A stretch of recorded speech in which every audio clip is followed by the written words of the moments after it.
వరంగల్ వాసుల చిరకాల కోరిక మామునూరు విమానాశ్రయాన్ని అందుబాటులోకి తీసుకువచ్చే దిశగా అడుగులు వేగంగా పడుతున్నాయి.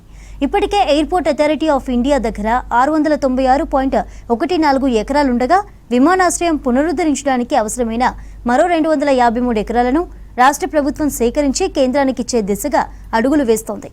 అందుకోసం 205 కోట్లు ఇచ్చిన రాష్ట్ర ప్రభుత్వం తాజాగా మరిన్ని నిధులను మంజూరు చేసింది.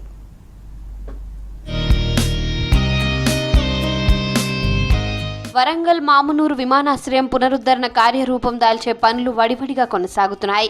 అందుకు అవసరమైన భూసేకరణ పనులను రాష్ట్ర ప్రభుత్వం స్పీడప్ చేసింది. కేంద్రం ఉడాన్ పథకం కింద 2022 సెప్టెంబర్లో మామునూరు విమానాశ్రయాన్ని ఎంపిక చేసింది. నిజాం కాలనీలోని ఈ విమానాశ్రయంలో ఎయిర్ స్ట్రిప్ అందుబాటులో ఉండేది. అక్కడ 1400 మీటర్ల పొడవైన గన్వే, గ్లైడర్స్ దిగేందుకు మరో చిన్న రన్వే ఉంది. ఈ రన్వే విస్తరణకు అదనంగా 253 ఎకరాల భూమి అవసరం కావడంతో సేకరిస్తున్నారు. మళ్లీ పాత రోజుల్లో లాగానే వరంగల్లో విమానం ఎగిరేలా అధికారులు పునరుద్ధరణ చర్యలు తీసుకుంటున్నారు.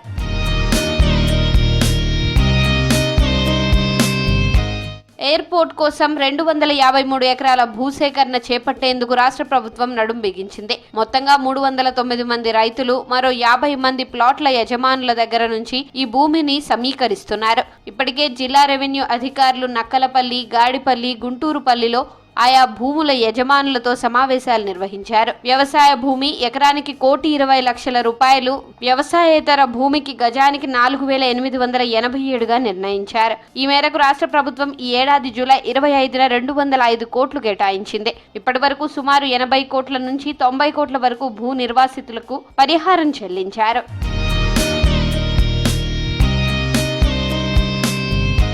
భూ పరిహారానికి అదనంగా అవసరమయ్యే డబ్బుల విషయంలో ఇప్పటికే ప్రభుత్వానికి ప్రతిపాదనలు పంపారు.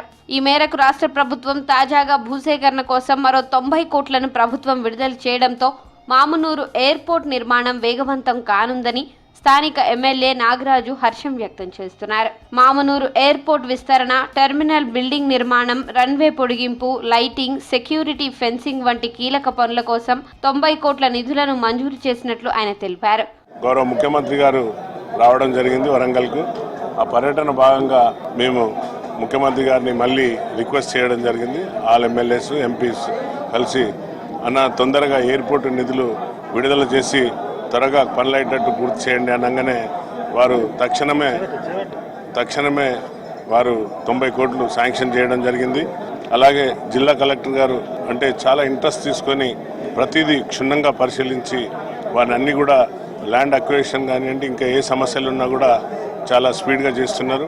వరంగల్ చేరుకోవాలంటే హైదరాబాద్ నుంచి 3 గంటల ప్రయాణం ఉంటుంది. కాకతీయ మెగా టెక్స్టైల్ పార్క్ లో అంతర్జాతీయ వస్త్ర పరిశ్రమ సంస్థల ఏర్పాటు, ఐటీ రంగం విస్తరణ, ఇతర వ్యాపారాల అభివృద్ధితో పాటు పర్యాటకాన్ని మరింత ప్రగతి బాట పట్టించేందుకు ఈ విమానాశ్రయం పునరుద్ధరణ ఎంతగానో ఉపయోగపడనుంది. కరీంనగర్ తో పాటు ఖమ్మం, నల్గొండ జిల్లా ప్రజలకు కూడా ఇది ఉపయోగపడేలా ఆయా మార్గాల్లోని రహదారులను అభివృద్ధి చేస్తున్నారు.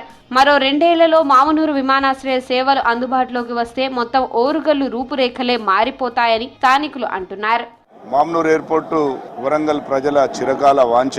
ఎయిర్పోర్ట్ రావడం వల్ల వరంగల్కు ఇంటర్నేషనల్ క్రికెట్ స్టేడియం రావడం, వరంగల్లో ఉన్నటువంటి మరి పెద్ద పారిశ్రామికవేత్తలు కూడా వరంగల్కు రావడం, రాష్ట్రాలే కాకుండా మరి దేశాల నుండి కూడా వ్యాపార అభివృద్ధి జరిగే విధంగా ఎంతో తోడ్పాటును అందిస్తుందని.